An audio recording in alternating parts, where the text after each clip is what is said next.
अक्सर लोगों को शादी के बाद 1 या 2 ही साल में बच्चा हो जाता है, लेकिन मेरी शादी को 5 साल हो गए थे और मुझे अभी तक बच्चे की खुशी नहीं मिली थी। मेरे घर में सास ससुर कोई भी नहीं था।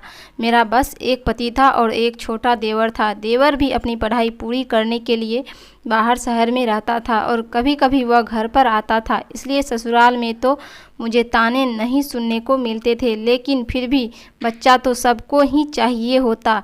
एक रोज़ मेरा पति जब काम से घर आया, वह काफ़ी खुश दिखाई दे रहा था।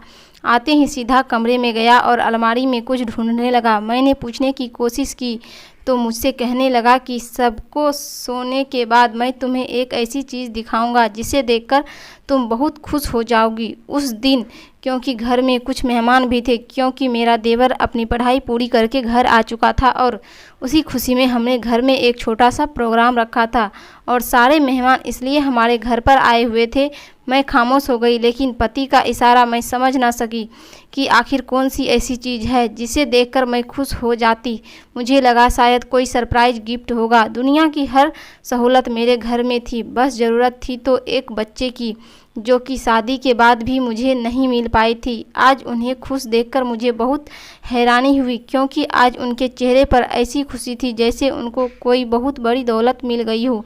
और यह तो मैं भी जानती थी कि मेरे और मेरे पति के लिए गलत सिर्फ और सिर्फ एक बच्चा ही है। अब मैं सबके सोने का बेचैनी से इंतज़ार करने लगी, आखिर ऐसा भी मेरा पति मुझे क्या दिखाना चाहता है। और जब सब सो गए, मेरे पति मुझे लेकर अपने कमरे में आ गए और मुझे बिठाते हुए मेरे सामने ही बैठ गए। मुझसे कहने लगे, आज तो चीज़ मैं तुम्हें दिखाने वाला हूँ, वह देखकर और उसके बारे में सुनकर तुम खुशी से पागल हो जाओगी। इस वक्त उनके चेहरे पर बहुत ज़्यादा खुशी थी। मुझे बेचैनी सी होने लगी। मेरा दिल चाह रहा था कि जल्द से जल्द मुझे वह चीज़ दिख जाए, क्योंकि बच्चे की खुशखबरी का तो दूर दूर तक कोई रास्ता नहीं था। और अगर कोई गिफ्ट था तो उनके चेहरे पर इतनी खुशी। जो श्याम उठकर अलमारी की तरफ चल पड़े। कुछ देर बाद वह वापस से मेरे पास आए और मेरे करीब बैठते हुए मेरे हाथ में एक पैकेट दे दिया। मैं ना समझी से उसे देखने लगी तो वह बोले, इसमें ऐसी चीज़ है जिससे कि तुम जल्द माँ बन जाओगी। मुझे लगा मैंने गलत सुना है, लेकिन जब उन्होंने मुस्कुराते हुए हाँ में सिर हिलाया तो पति की बात सुनकर पहले तो मैं हैरान हुई और फिर खुश हो गई। मुझे लगा शायद यह भी कोई दवाई ही लेकर आए हैं जिसके इस्तेमाल से हमें बच्चा मिल सकता है। खुशी के मारे मेरी आंखों में आंसू आ गए, क्योंकि इस बार मेरे पति के लहजे में बहुत कॉन्फिडेंस था और उसकी वजह से मुझे भी यकीन हो गया कि शायद यह दवाई असर करेगी। मैंने बेसब्री से उस पैकेट को खोला, मगर उसमें मौजूद चीज़ को देखकर मैं एक पल के लिए हैरान हो गई और फिर मैंने हैरत से श्याम को देखा और उनसे पूछा, ये क्या मजाक है। मुझे लगा शायद श्याम ने मेरे साथ कोई मजाक किया था, क्योंकि ऐसा तो सिर्फ मजाक ही हो सकता है। कुछ पल पहले मिली खुशी अफसोस में बदल गई थी। बस अपने बच्चे को सीने से लगाकर अपने इस एहसास को पूरा करना चाहती थी। लोगों ने तो जो किया सो किया था, लेकिन श्याम, उसने तो आज तक मेरा साथ दिया था। मुझे बस श्याम पर ही तो भरोसा था जो आज टूट चुका था। मेरी आंखों से आंसू बहने लगे तो वो मुझे अपनी तरफ देखता पाकर श्याम बोला, जूसी, यह वही चीज़ है जो तुम्हें प्रेग्नेंट करेगी। मैंने एक बार फिर उस पैकेट में रखे हुए कपड़े पर ध्यान दिया और उसे खोलकर देखने लगी। वो काले रंग का एक कपड़ा था। इसके अलावा इस पैकेट में और कुछ भी नहीं था। श्याम ने मेरे हाथ से कपड़ा लेकर कहा कि यह वही चीज़ है जो तुम्हें प्रेग्नेंट कर सकती है। इससे खास तरीके से जड़ी बूटियों का रस डालकर तैयार किया गया है और अगर कोई भी औरत गीला करके अपने पेट पर रख कर सो जाए तो वह प्रेग्नेंट हो जाती है। तुम इसे गीला करके रखो और खामोशी से ले जाओ ताकि अपना असर दिखा सके। मैंने कहा, बस भी करो, मैं सच कह रहा हूँ। लेकिन श्याम की ऐसी बात का मुझे किसी भी तरीके से यकीन नहीं आ रहा था। आखिर कोई एक काला कपड़ा किसी औरत को प्रेग्नेंट कैसे कर सकता है। मगर मैं अपने पति के मर्जी के आगे मजबूर थी, क्योंकि उनकी जिद। जहाँ इतना कुछ आजमाया है, इतने डॉक्टर, हकीम, फिर फकीर, सबको आजमा कर देखा है, एक दफ़ा इस कपड़े को भी ट्राई करके देखना चाहिए। श्याम ने मुझे इसके इस्तेमाल करने का तरीका बताया और हर हाल में करने को कहा। यह मैं भी जल्दी से राज़ी हो गई।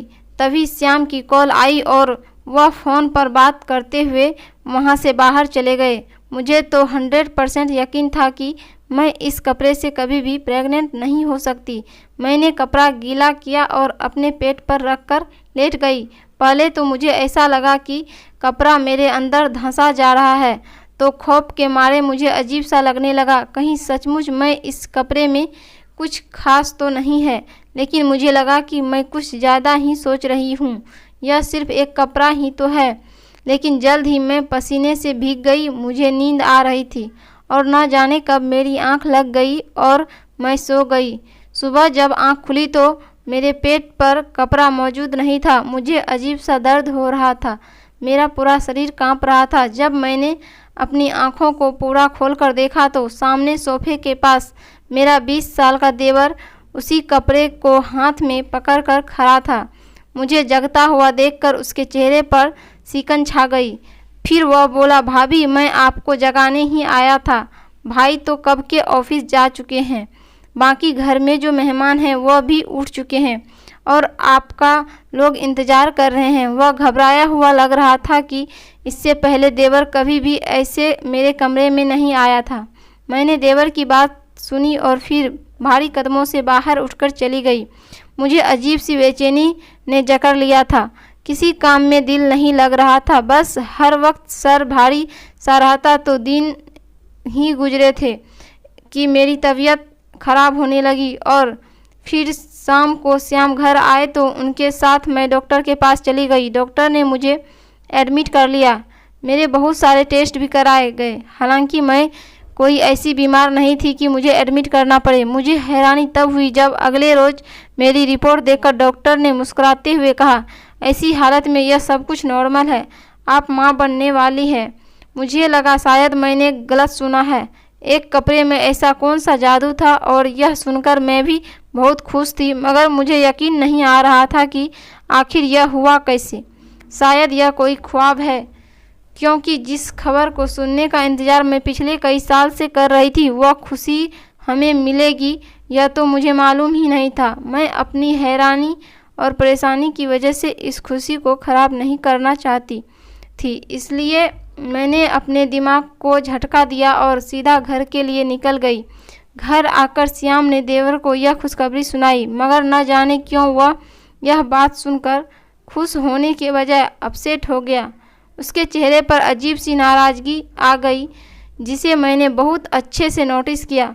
मुझे यह देखकर अजीब लगा। मैंने सोचा कि आज तक वह घर का बच्चा बना रहा और उसके बहुत अहमियत दी जाती थी। एक नए बच्चे के आने की खबर शायद इसके लिए खुशी की खबर नहीं थी। वह सोच रहा होगा शायद उसकी अहमियत कम हो जाएगी। दिन यूं ही गुजरते रहे। इन दिनों श्याम भी मेरा बहुत ख्याल रखते थे और वह सब कुछ भूलकर इस खुशी को दिल से महसूस कर रहे थे। मैं भी उनका साथ दे रही थी। धीरे धीरे मुझे कहीं से अफवाह सुनने को मिली, जिसे जानकर मैं थोड़ी हैरानी भी हुई। ऐसे काला कपड़े से सिर्फ मैं ही नहीं बल्कि अब तक 60 औरतें मां बन चुकी थी, जिनमें एक में भी शामिल थी। हमारे इलाके में एक दुकान बेहद मशहूर हो चुकी थी जहां से ऐसे काला कपड़ा मिला करता था। इत्तेफाक से मेरा देवर उसी दुकान पर काम करता था जहां पर यह काला कपड़ा बिकता था। मेरे मोहल्ले में जिस भी औरत को चाहिए होता तो मेरा देवर उन्हें ला कर देता था।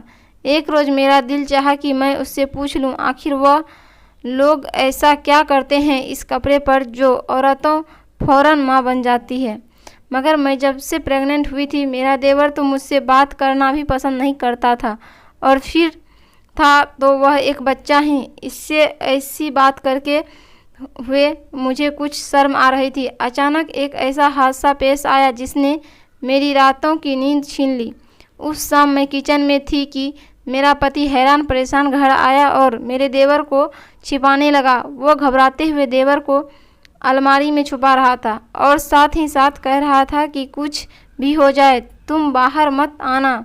मैं वहाँ खड़ी लगातार वजह पूछ रही थी, मगर वो कुछ नहीं बता रही थी।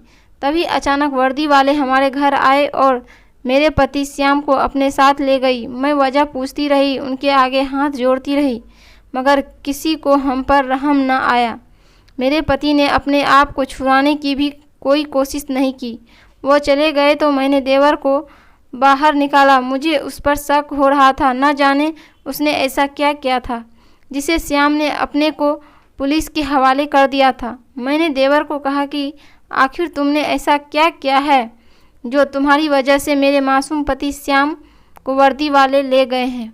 अभी तुम्हारी उम्र ही क्या है, कुछ शर्म लिहाज है कि नहीं, या फिर सब बेचकर खा गए। देवर बोला, जाकर अपने पति से ही पूछ लो कि मैंने क्या किया है, या फिर सब कुछ उन्होंने ही किया है। मैं तुम्हारे किसी सवाल का जवाब नहीं दे सकता और मेरे मुंह मत लगाना। अपने काम से काम रखो। हर हाल में मैं अपने पति को वापस लाना चाहती थी। अगले दिन मुझे जो खबर सुनने को मिली उसे सुनकर तो मैं सांस लेना भी भूल गई। उस काला कपड़े की दुकान पर काम करने वाले लोगों को वर्दी वाले अपने साथ ले जा रहे थे, क्योंकि वह दुकानदार कपड़े में बेहोशी की दवा ही मिलाता था। इस कपड़े को गीला करने से औरत बेहोश हो जाया करती थी। दिमाग सोचकर फटने लगा था। मुझे मेरे देवर पर शक हुआ। श्याम ने बताया था कि दुकान पर सिर्फ 2 ही लोग काम करते थे, एक मालिक और दूसरा मेरा देवर, जिसे मैं मासूम बच्चा समझ रही थी। वह उन औरतों के साथ, इससे आगे सोचकर ही मेरी रूह कांप रही थी। मैं ज़मीन पर बैठकर रोने लगी। देवर ने अगर कुछ किया था तो वो श्याम को क्यों लेकर गए थे। मुझे कुछ समझ में नहीं आता था कि किस तरह अपने पति को बेगुनाह साबित करूं। तभी दरवाज़ा खुला और देवर घर के अंदर आया। उसके हाथ में बैग था जिसको वह छुपाने की कोशिश करता हुआ तेज तेज भागते हुए अपने कमरे की तरफ जा रहा था। मैं समझ गई कि ज़रूर इसमें उसके खिलाफ कुछ ऐसा मौजूद होगा जो अगर मैं हासिल कर ली तो मेरे पति बेगुनाह साबित हो जाएंगे। मैं उसके कमरे की खिड़की की तरफ आ गई। थोड़ी सी खिड़की खोलकर देखा तो मेरा देवर वहां बैठ अलमारी में छुपा रहा था। उसने अलमारी बंद कर दी और उसे लॉक करके चाबी एक दराज में रख दी। अब जैसे ही रात हुई और मेरा देवर गहरी नींद में सो गया, मैं उसके कमरे में आ गई। मैंने चुपके से वहाँ बैग उसकी अलमारी से निकाला और उसके कमरे से बाहर आ गई। मैंने अपने कमरे में आकर दरवाज़ा बंद कर दिया। जब मैंने वहाँ बैग खोला तो मेरे कदमों के नीचे से ज़मीन निकल गई। मुझे समझ नहीं आ रहा था कि मैं क्या करूं। इसमें बहुत सी टेस्ट ट्यूब रखी थी। मैं सुबह होते ही वह सारी टेस्ट ट्यूब एक लेबोरेटरी में लेकर गई। जब इसकी जांच पड़ताल कराई तो मेरे होश उड़ गए कि ऐसा भी हो सकता है, यह मैंने कभी सोचा तक नहीं था। लेकिन अपने सब को पुख्ता करने के लिए जब मैंने अपना और उन औरतों का टेस्ट करवाया तो रिपोर्ट सामने आई। उस रिपोर्ट को देखने के बाद मुझे पता चला कि मुझे मिलाकर तकरीबन 60 औरतों के अंदर मेरे देवर के बच्चे पल रहे हैं, और वह जिसको मैं बच्चा समझती थी वह तो न जाने कब से यह सब कुछ कर रहा था। मोहल्ले की वह लेडी डॉक्टर जिसने मुझे अफसोस इस बात का हुआ जब मुझे पता चला कि मेरा पति भी इस काम में मिला हुआ था। जब उस डॉक्टर को गिरफ्तार किया तो पता चला कि यह सब रायता उसी का फैलाया हुआ है।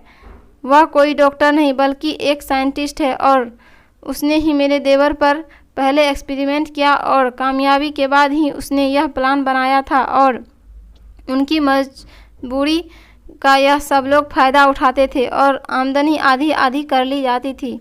इनका तरीका यह था कि औरतों को कपड़े से बेहोश किया जाता था और ऐसी दवा उन्हें समझाई जाती जिससे उन्हें चक्कर आते, तबीयत खराब होने लगती। ऐसी तमाम दवाएं उस कपड़े पर लगाई जाती थी, और जब वह लेडी डॉक्टर के पास जाती तो वह एक रात में हॉस्पिटल में एडमिट करके अपना काम करती और अगली सुबह ही रिपोर्ट में वही दिखा देती कि आप माँ बनने वाली हैं। मुझे खुद पर भी गुस्सा आ रहा था कि इतनी पढ़ी लिखी होने के बावजूद मैं कैसे इन सब के झांसे में आ गई थी।